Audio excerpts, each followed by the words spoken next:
Well, thanks everybody for being here. Thank you once again to the Sarajevo Film Festival. Regards from Skopje, somebody says. Hi, welcome. And thank you, Sarajevo Film Festival and CineLink, and of course, Documentary Campus for inviting me once again to do these conversations. My name is Paula Alvarez Vaccaro. I am based in London. I'm a producer and a scriptwriter, and I have the honor and the absolute pleasure to be here with three wonderful producers. Some of them already big idols of mine, and some others that I don't know from before, like Addis, but I know about your work. So thank you so much for being here. We're going to talk about what they have learned during the pandemics. They all have done films during this very, very trying times. They've all have managed to finish those films, and they've all have managed to put them out. So it's a triple feat, I would say, because it's not just handling the production, as we know, which is so challenging, but also finishing the films and making sure that the audiences can see those films, and they've managed to do all of those things. So please welcome Elizabeth Karlsen, producer from Number 9, based in the UK. I don't know if you're in the UK, Elizabeth. How are you? I am. I'm very well, thank you. It's a pleasure to be here with everyone. Yes, I'm in London. Great. Enjoying the summer. I know. I'm having the summer in my eye, and it goes and it comes back depending on the clouds. So apologies. Briefly comes back. Exactly. And Ada Salomon, welcome, Ada, from On Location. Ada, you're frozen maybe, or you're muted. She's muted, I think. Okay. Maybe she needs to get herself to a place, because I think she's also frozen. So Addis, I'm going to you while Ada comes back in with the hands of technology. Welcome. How are you? Where are you today? Well, I'm in Sarajevo, obviously. And wonderful. It's sweltering heat, but I'm in my office and nice air conditioning, so it's all good. Good. Yeah. All right, and I think we have Ada. Yes. There she is. Ada, I think you're muted. That was the phrase of 2020. That's still the phrase of 2021. You're muted. I'm so sorry. That's sorry. Okay. Everything went so well all the morning and now the connection went away. Where are you, Ada? I know you're shooting right now. I'm stopping, Ada. Yeah. We are shooting a very nice teenager film, German teenager film in the heart of Transylvania, in the southwestern part of Romania, in Hunedoara. Wonderful. And Ada, good that I have you now. I'm going to start with you because I fear that you're going to be dropped out again.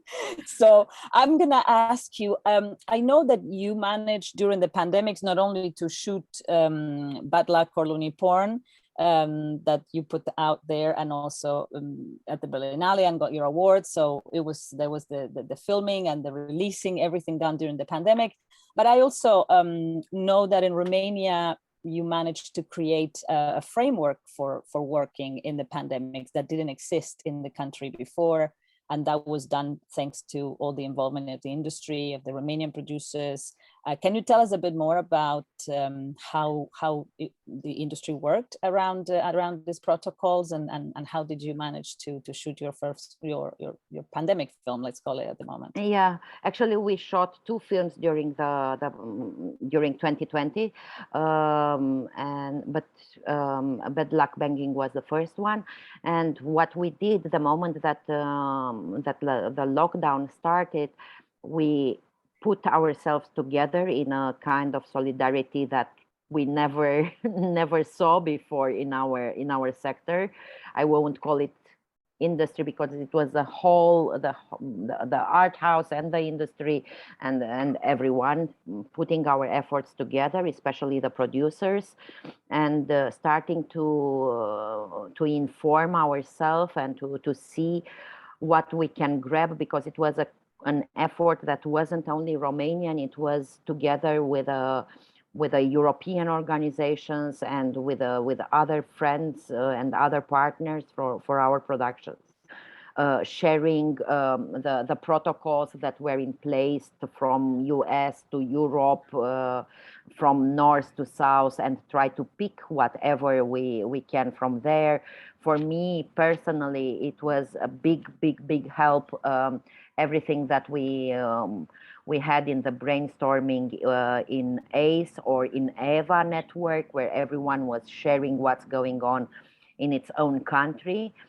And then the moment that we understood that we will get no support from the Romanian authorities in terms of money or means, our only request from that point and what we were pushing was to have the shooting allowed and to help out the authorities to implement measures that will really allow the shootings to go on.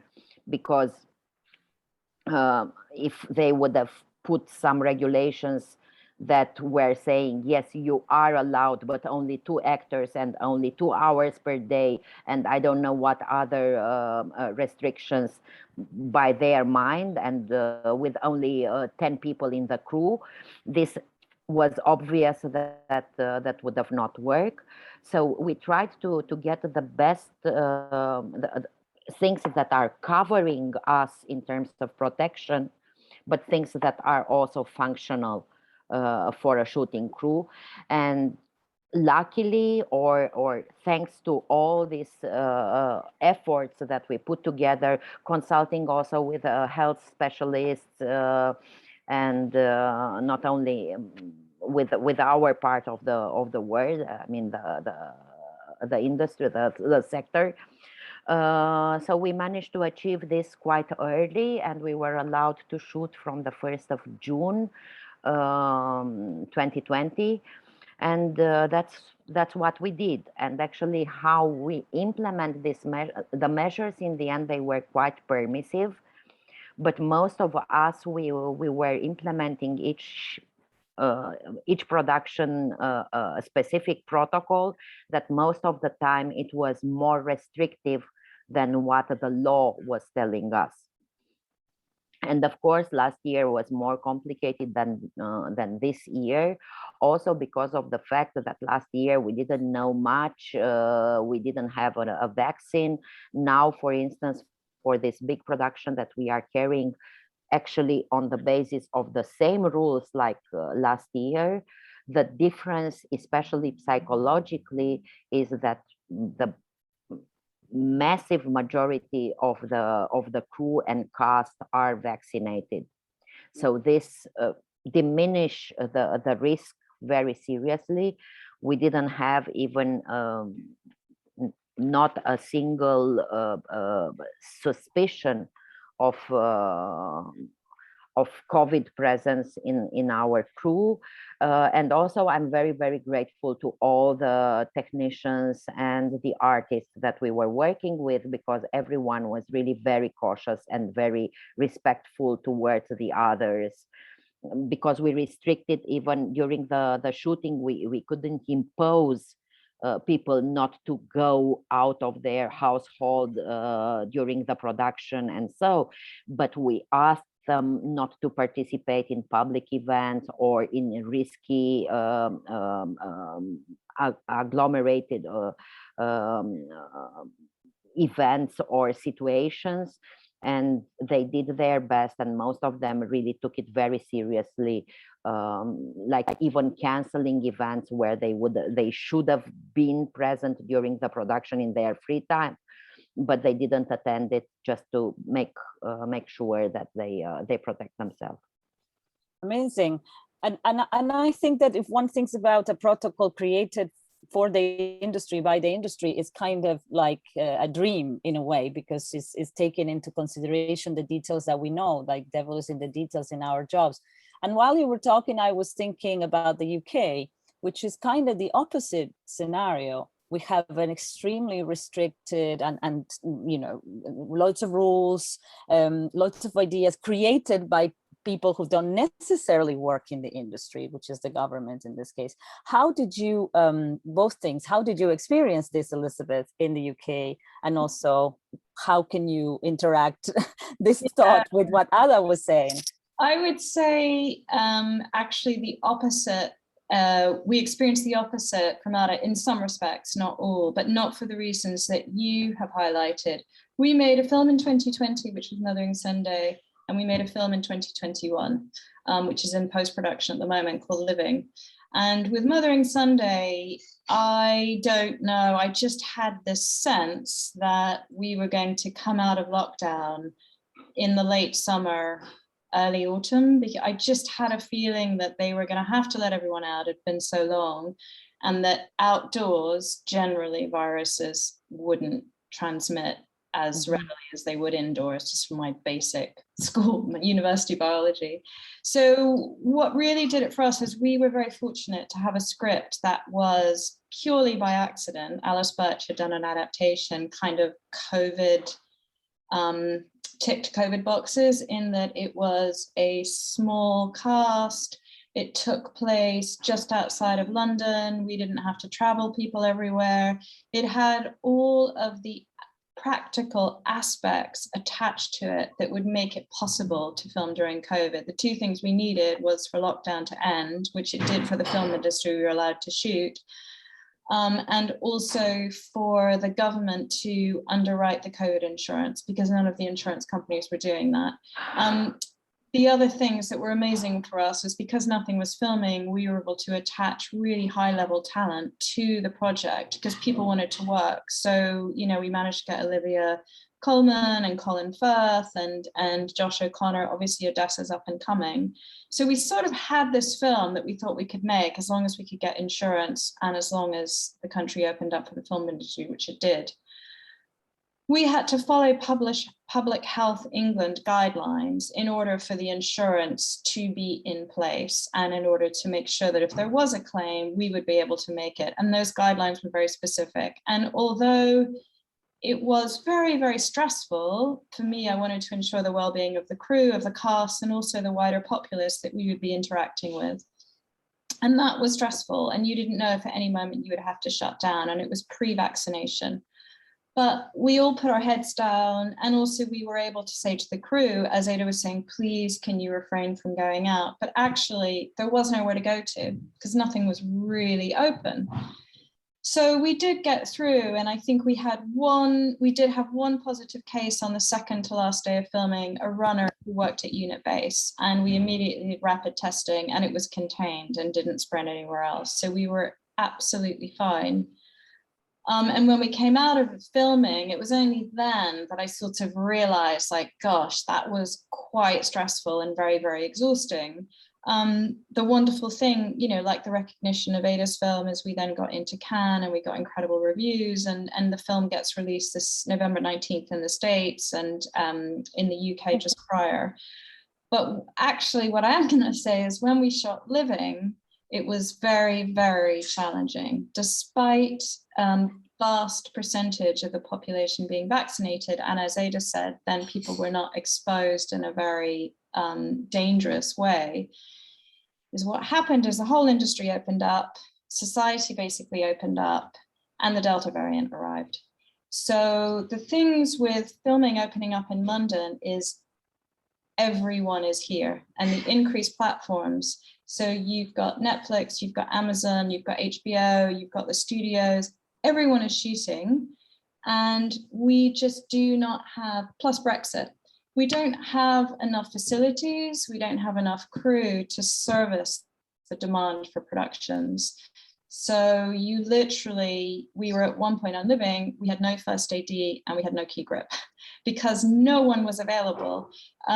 Just before filming, we didn't even know if we were going to have lights to shoot the production. I mean, it was literally grabbing lights from here, from there, wherever you could. The challenges were massive. Plus, people were being pinged all the time because the Delta variant was spreading like wildfire through the young. And although they weren't getting, well, our experience, very few young people get seriously ill unless there's comorbidity issues. They had to isolate. So people were being pinged all the time, productions were being, we were lucky we didn't shut down on Living, but it was incredibly challenging because you couldn't get the crew. In the old days, we would have flown, you know, a second AC in from Rome, or so if we could find a key grip in I don't know, Romania, we can't do that anymore. So it's been very, very challenging. And I know of 2 productions that just haven't been able to film. They've just said, we're not filming this year because they literally cannot get the crew.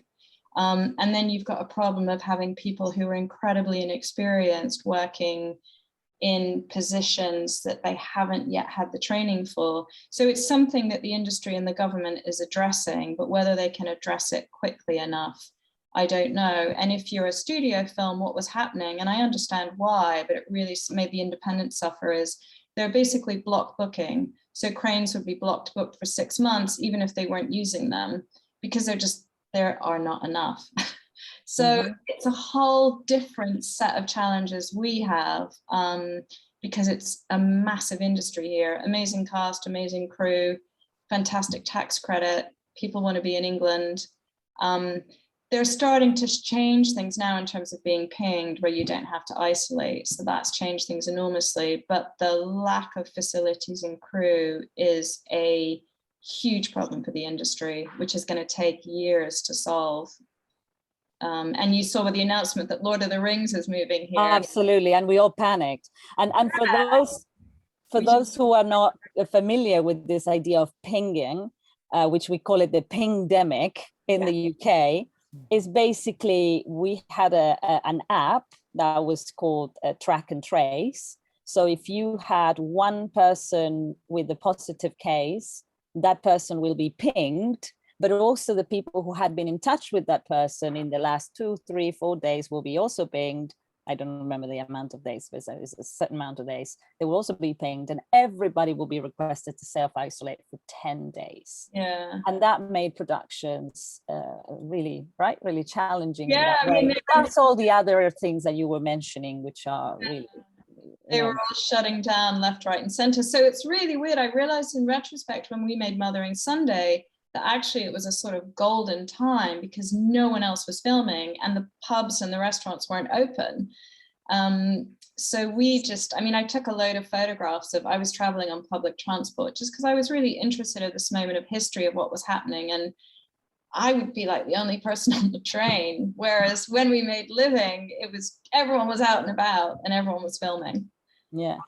Adis, when you are listening both to Ada and to Elizabeth, how do you relate with your situation in Bosnia and what happened to you while you were filming? You shot 3 films during the pandemic. Is that right? Yeah, but I did one we did one in November last year, and then 2, one in May and one that I just finished right now in August. I can obviously relate more to Ada because our country is also our authorities aren't really responsible, and we basically when the pandemic started, everyone was avoiding responsibility, and then they weren't doing anything to really support people, not just film industry, but like everyone in general. They were doing nothing to battle the crisis, really. So it was we were basically left to our own devices. I did the film that I did in November, which was with Aida Begic. We were supposed to shoot in April last year, and we have obviously had to postpone because of the lockdown. And it turns out we postponed for November, which was actually when we had the worst breakout in Bosnia. So it would have been better for us to film in April because there was almost no cases at the time than in November. But like the same as in Romania, we had to basically make our own rules. There was no one really who could tell us, this is, you can do this, you cannot do this. We were even contacting the authorities, the Ministry of Health, and we wouldn't get a clear answer because no one was ready to say anything on the record, to say, you can have 10 people, you can have 20 people, you cannot have any people, you cannot film. So no one was really, and this was really frustrating, because we, film people, we like to follow rules, we like to, because we plan everything meticulously, we like, to have rules.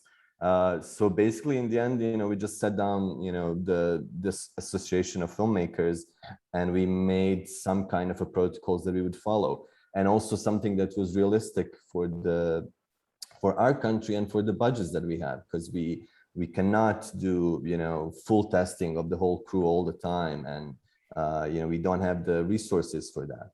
So we somehow, like for the film in November, it was quite stressful, as Elizabeth said, and later on you fully realize how stressful. Yeah. Because everyone was really frightened. It was the first film that was done, since the pandemic started. All of the crew was really scared. Our country wasn't doing anything. There were no vaccines. There was no plans for vaccines. We didn't even have, very massive public testing facilities. Like drive-in testing was introduced only this year in February. So it was very stressful. And yeah, but we basically used common sense, and everyone was really, the production itself was, like Elizabeth said, suited more for the conditions, because it was not a huge cast. We didn't have a lot of extras, so it was mostly, we maybe had like 5 scenes with more than 4 actors in the scene. So that was really helpful. And all of the crew was, because I guess, because they were scared themselves, we're really keeping to the restrictions, to masks, double masks. It was so in that sense we were really careful. But we did have an actor that got infected, and we had to stop for 2 weeks. We had, in the end, 4 people in the crew who got sick. But fortunately, that was it. We stopped for 2 weeks. No one had any serious symptoms, or it wasn't serious cases. So we were able to continue, and we just had like 5 days left to finish, and we finished. And then it hits you how stressful it was. And then this year, the both films that we did this year, it was less stressful, because gradually people started getting vaccinated. Most of the Bosnians get vaccinated in Serbia, because we still don't have, I think maybe like in the last 2 weeks, we have a proper vaccination effort from the country, from the state. So most of the people from February on got vaccinated in Serbia, because they were allowing it. So already in May, when we were filming the Dana Stanović film, which opened the festival this year, already like half of the crew was vaccinated. We were able to get rapid tests, which we weren't able to get before. So we were testing the crew twice a week. It was already like nicer weather. People could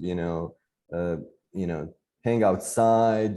The set, we didn't have a lot of interior sets, so people were able to hang outside, be spread out. Everyone was feeling a lot safer. And then this last one that I did was on location in the mountains.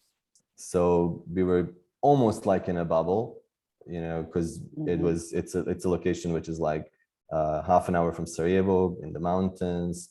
There was no one there basically other than us, and that was super relaxed. It was like a old times, almost like a vacation in the mountains. A lot of air, a very big area where people can spread out. So we were only really enforcing the full restrictions in transport, in makeup, in costume, but on the location itself, because it's so spread out and everyone is outside, it wasn't so stressful.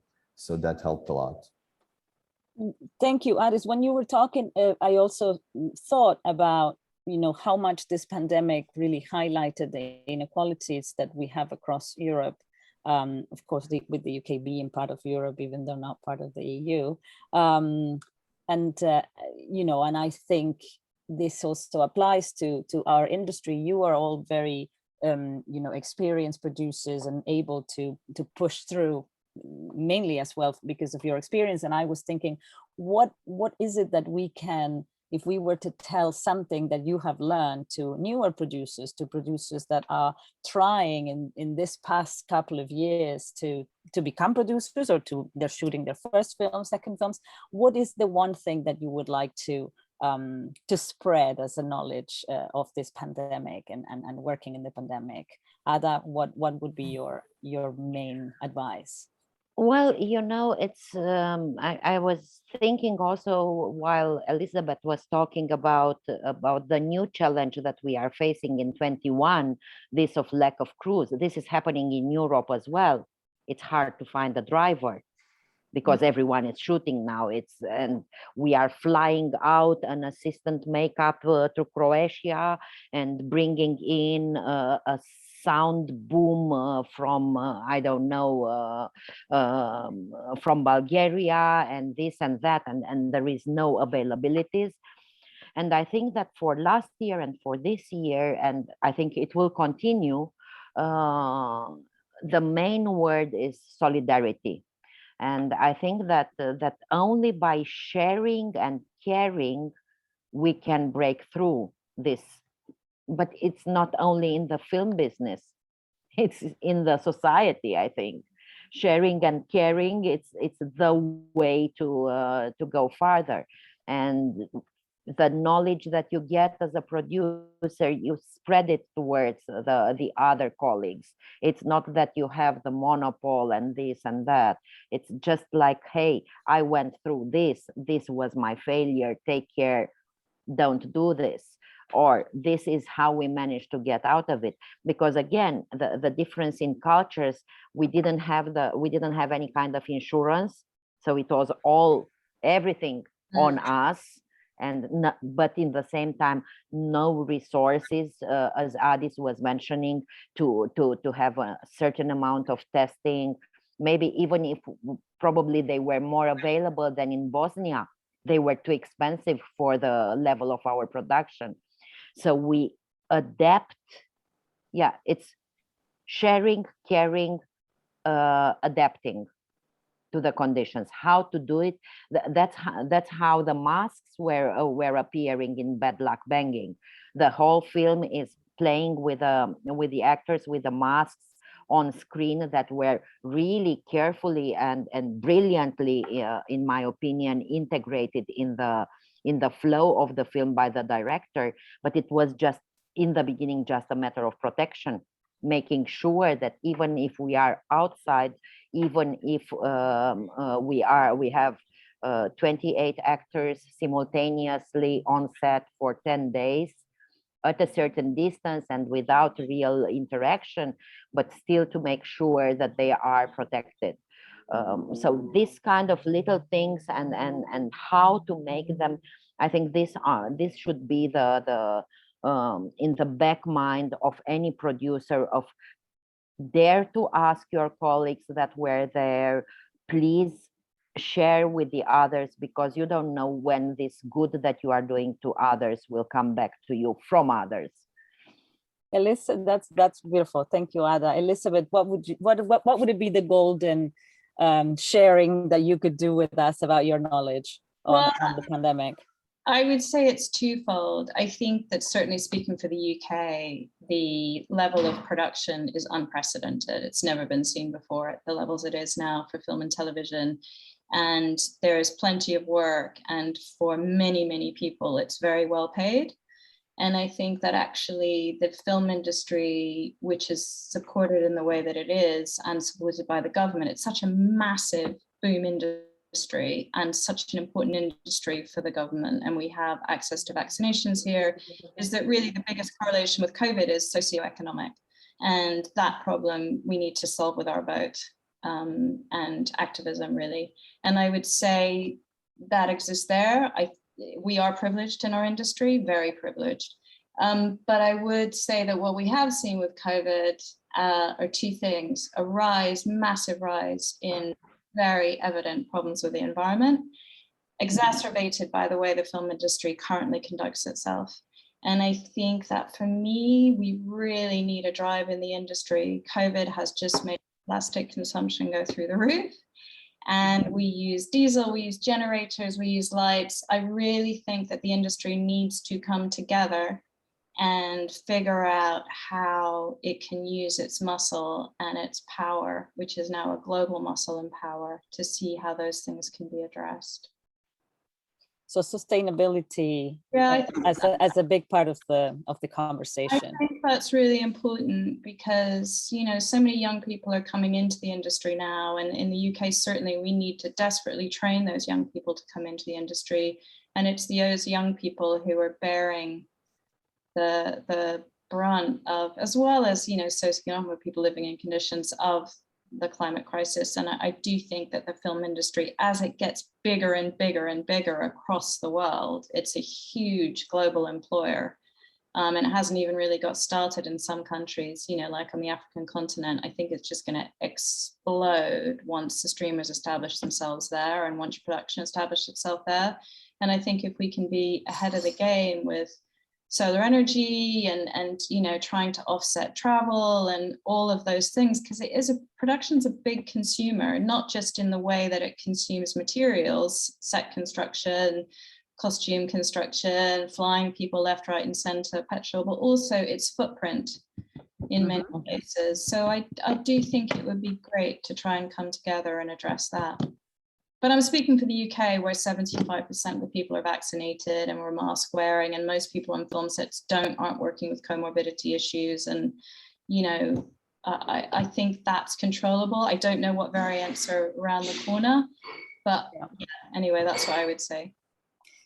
Thank you. And Adis, what is your golden nugget of advice in terms of what you've learned? Well, I mean, you know, basically, I mean, what Ada said, you know, and what I see, but you know, sometimes, like, I don't know why, but you know, people are afraid to, you know, or they don't want to ask, you know, for advice, or you know, or they think, you know, you are inapproachable or something, you know, and that's you know, I always say to anyone, you know, the doors are always open. You know, you can come in and ask whatever you want, and I think people shouldn't be afraid to, you know, learn from other people's mistakes and success stories as well. You know, it just I think, you know, people should really you know, in this industry, because it's a small community anyways, you know, you really should use the knowledge of colleagues to get through these times.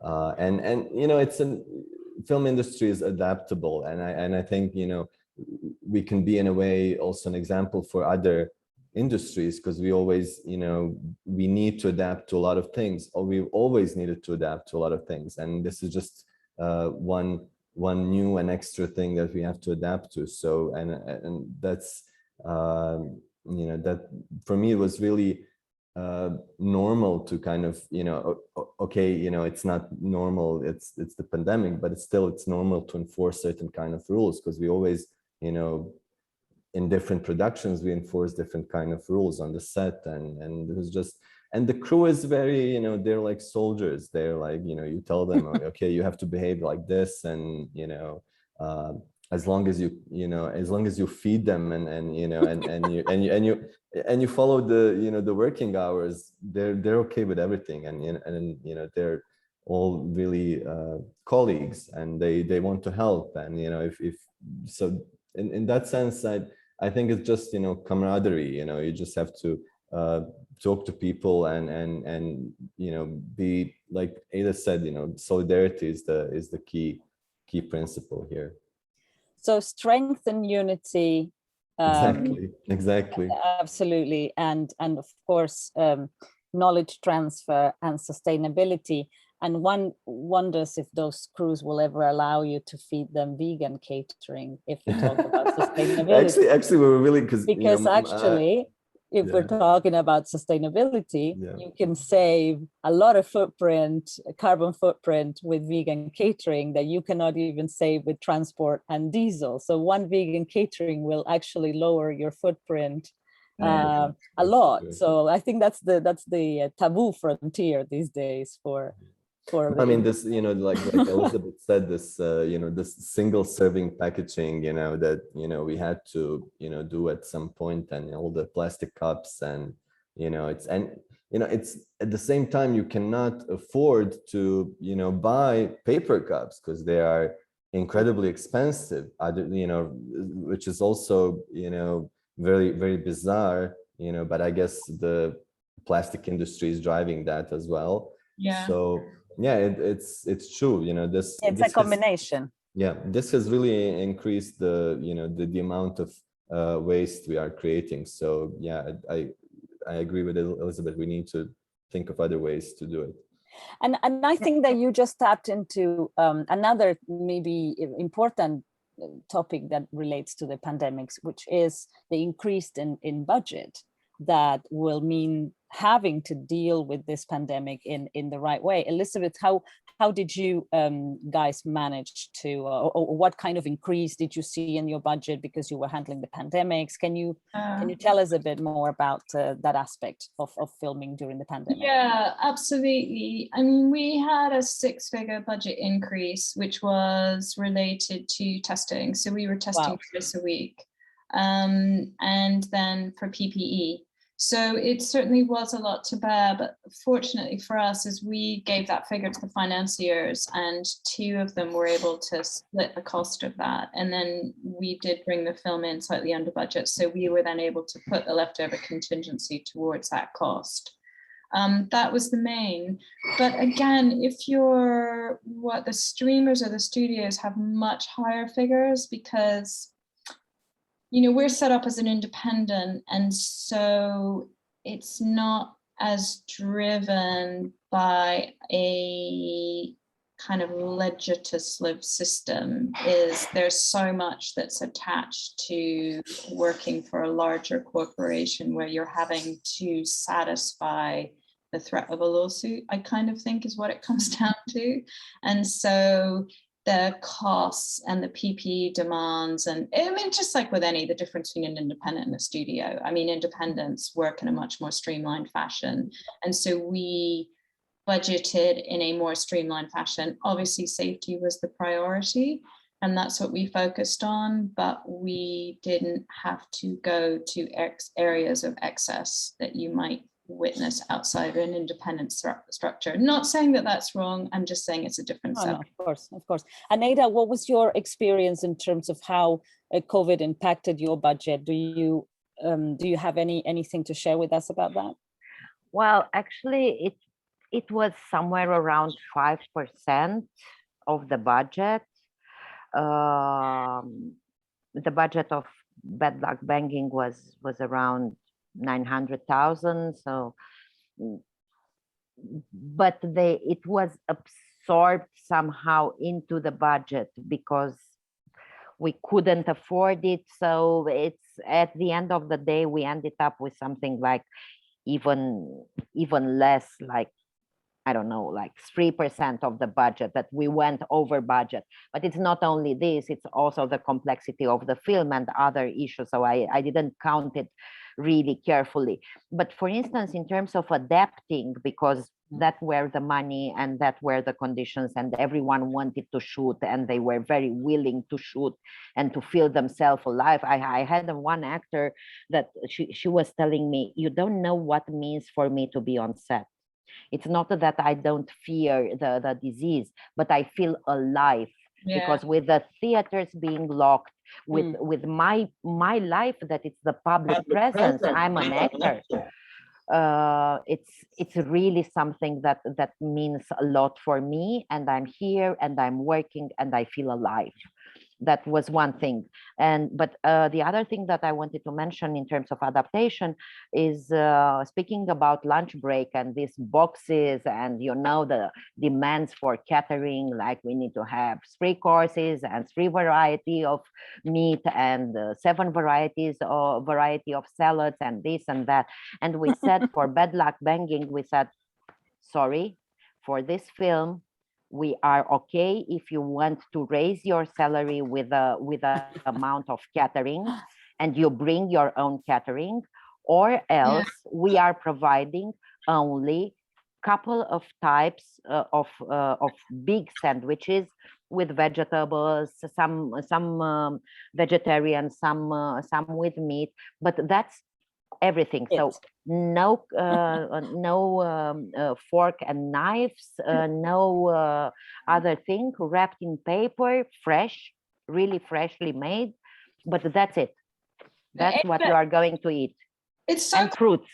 Yeah, it's so cool to hear you say that, because I really tried to push for that. I said, look, I bet you if we say to the crew, we'll increase your salary by this amount and we will provide this and you can bring something else. I think that's quite an interesting way forward, but there was too much resistance. There was just too much resistance. Did you receive resistance from the crew? I just think we were so early to shoot. We were the first independent film, or the first one to start from ground zero up. And I think there were too many unknowns. I mean, as it was, I just said, forget about the tea trolley coming round, give everyone a task and they can bring in their own tea and coffee. But I do think it's interesting to hear Ada say that, because I feel like there is a whole space to explore around that area. I mean, I know people work really long hours, but I kind of think that just to do with COVID and also to do with waste, that there's another way of looking at this. And it's great to hear that you have already spearheaded that and pushed back the envelope in terms of catering and supply. Absolutely. Yeah. And Adis, what is your experience in terms of these tweaks around catering and stuff like that? Because a lot of people during lockdown as well, I think, started thinking about what they eat, how they eat, people changing their diet. So this is not completely strange to our industry. We have all these requirements many times, like Ada was saying, right? Yeah, but you know how it is with with the crew. Everyone likes to eat a different thing, and you cannot get them to agree on anything. Someone wants a lot of meat, someone doesn't want any meat. It always comes down to food. All the complaints always come down to catering and craft, and why we don't have an espresso machine.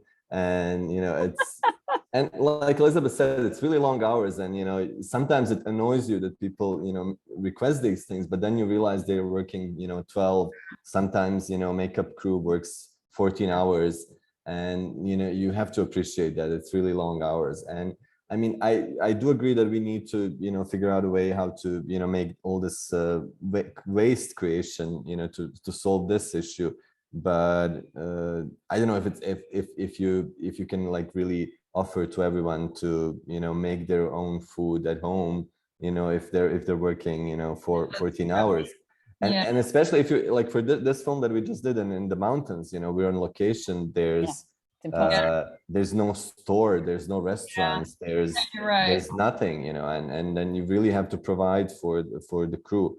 But yeah, definitely, a lot of plastic is consumed, and we try, like for water, we like decided to buy a bottle for everyone so they wouldn't use cups. Mm-hmm. And this was but we still ended up using a lot of cups for, I don't know, coffee or whatever. You solve the water, but then you have coffee as well, or tea, or it's definitely there is a lot of waste, and then something needs to change, and hopefully it's a system that we still require to continue on thinking and improving it at that point. Yes.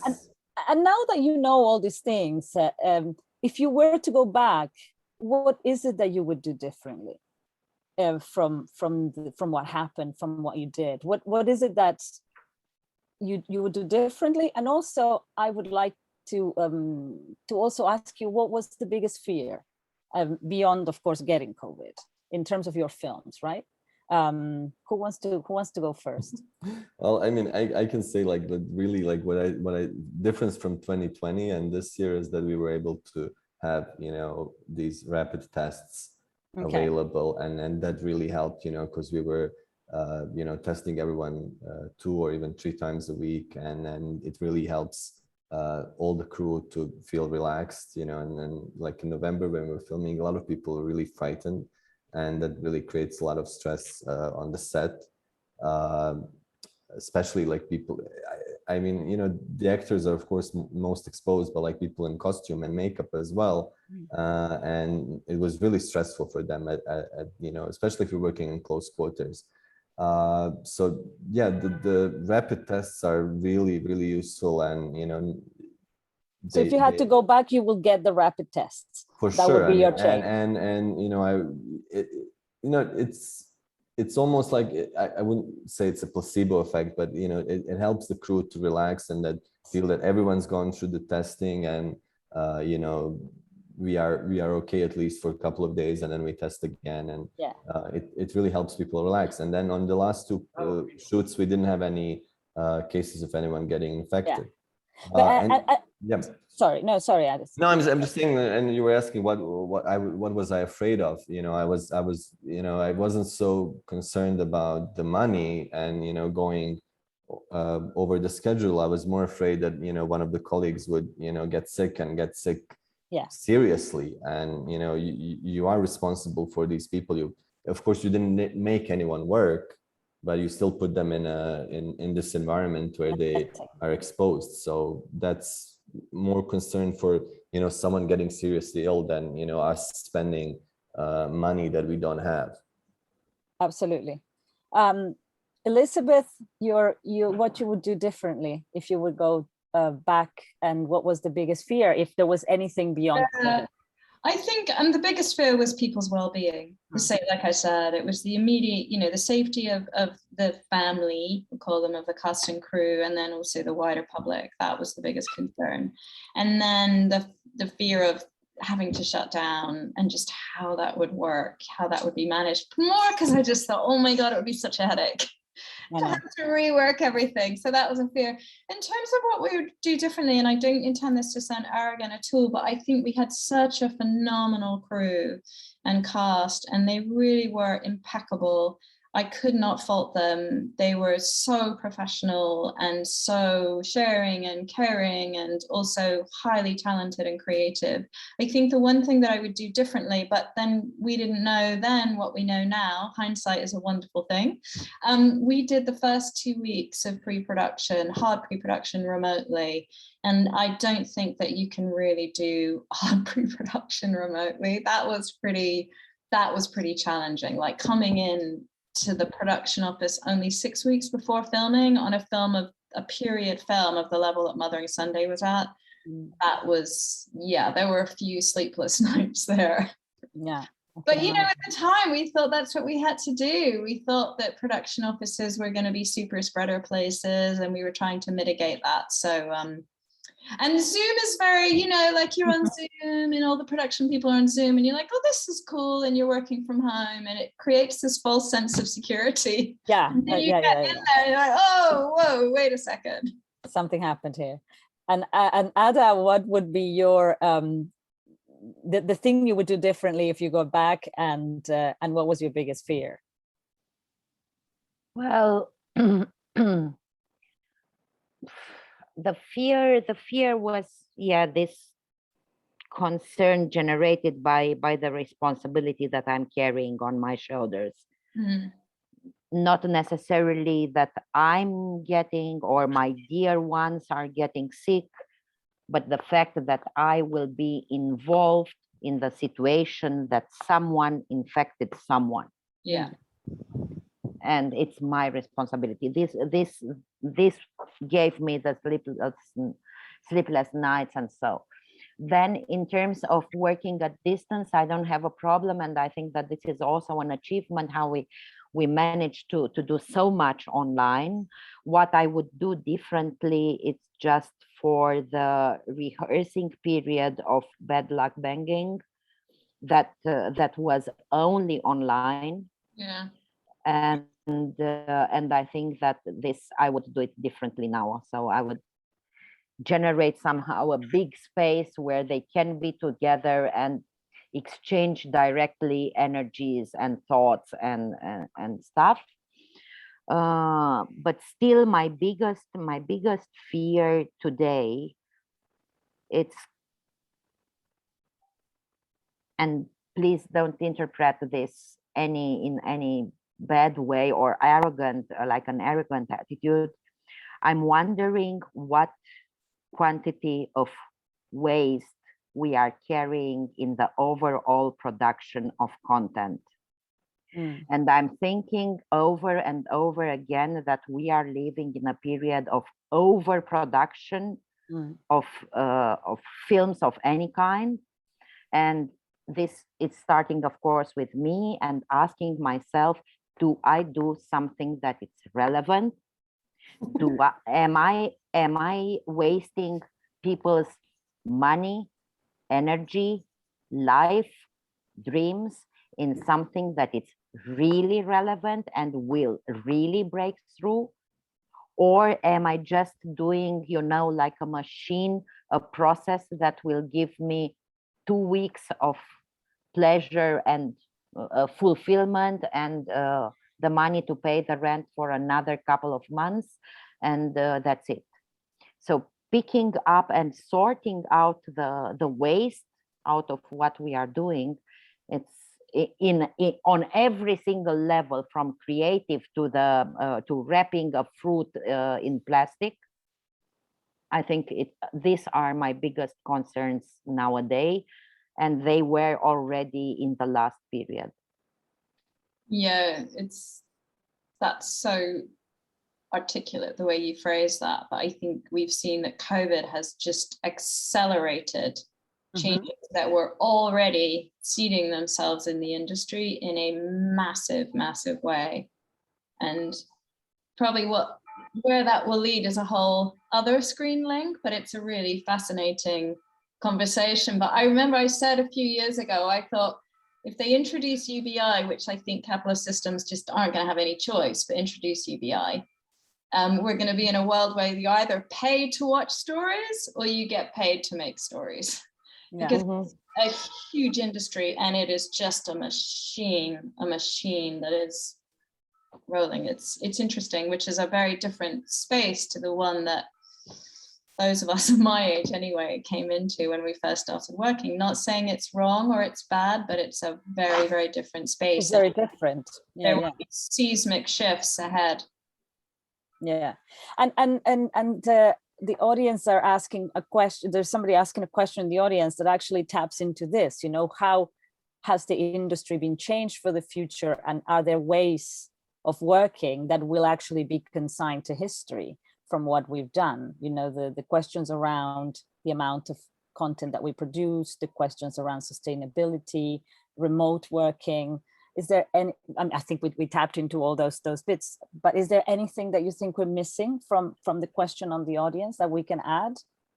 What has changed and it will remain changed, and what will not be done like it was before? Like the idea of, right, going back to normal that we've been talking about so much. What do you feel has changed forever? Oof, it's still too early to say what will be history in a couple of years. I mean, it's a process. I mean, it's not really like this. I mean, the ways, the new way and the old way will still coexist for quite some time, I think. Probably shorter than we imagine at this point. But I cannot figure out something that will be history next year. It's like film and digital. Yeah. I do think that on the publicity side for release, I think that just before COVID hit, you know, people were being flown all over the world to do Q&As in the awards season. It had just reached such a frenzied pitch where it was like kind of national lampoons. If it's Monday, it must be Shanghai. And if it's Tuesday, it must be Sydney, and Wednesday. I mean, it was just insane. And I do think that the possibilities that technology has presented in terms of access, and, you know, it's hard for actors to be, and I'm not, but, you know, you're on a plane endlessly and it's this big machine, publicity machine. And I think that both the access that festivals have by able to do a combined physical and online version is fantastic, because those festivals can reach many, many more people around the world.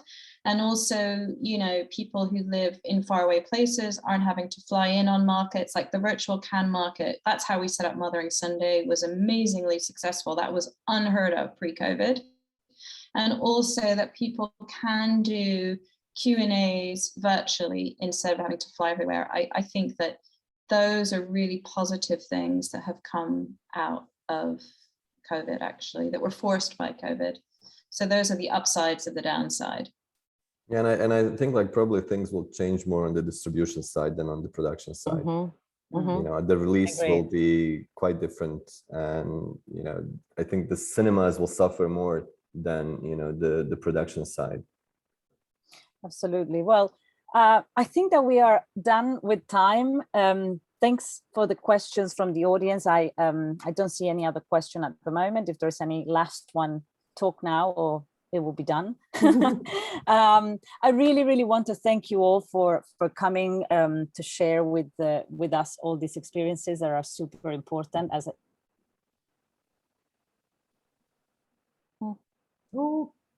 Frozen Paula.